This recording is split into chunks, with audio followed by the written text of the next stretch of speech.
국민 여러분, 안녕하십니까? 여기는 대한민국 대표 정치 전문 플랫폼 한국정치TV입니다.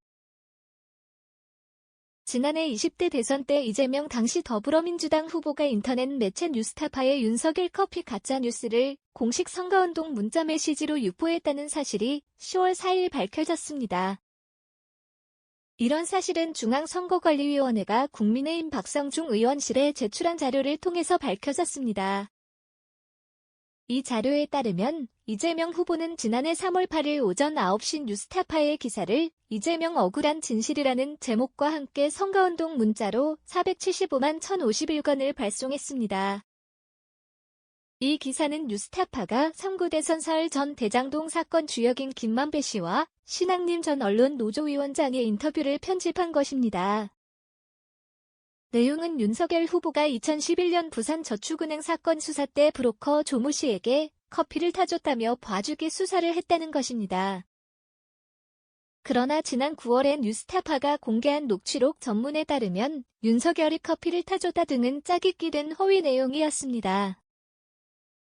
또 김만배 씨가 인터뷰 직후 신학님 씨에게 측간 명목으로 1억 6,500만 원을 지급한 사실도 드러났습니다. 한편 인터넷 매체 뉴스타파는 대선 사흘 전인 작년 3월 6일 오후 9시 40분 김만배 음성 파일, 박영수 윤석열 통해 부산저축은행 사건 해결이란 제목의 기사를 올렸습니다. 이 뉴스타파의 기사는 당사자가 아닌 사람의 전원 말고는 물증이 전혀 없는 기사였습니다. 그러나 이들 매체들은 제목에 상대 측 반론을 달지 않고 보도했습니다. 다음날 날이 밝자마자 이재명 후보는 페이스북에 해당 뉴스타파 기사를 다시 공유하며 거짓은 참을 이길 수 없다. 대장동 사건의 진실도 함께 드러나고 있다고 썼습니다.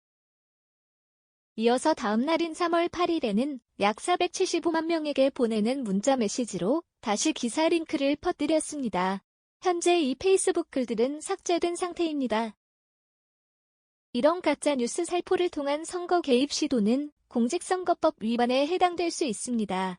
그러나 현행 공직선거법의 공소시효는 6개월로 제한이 되어 있습니다. 따라서 이 일로 이재명 대표를 처벌하기는 어려워 보입니다.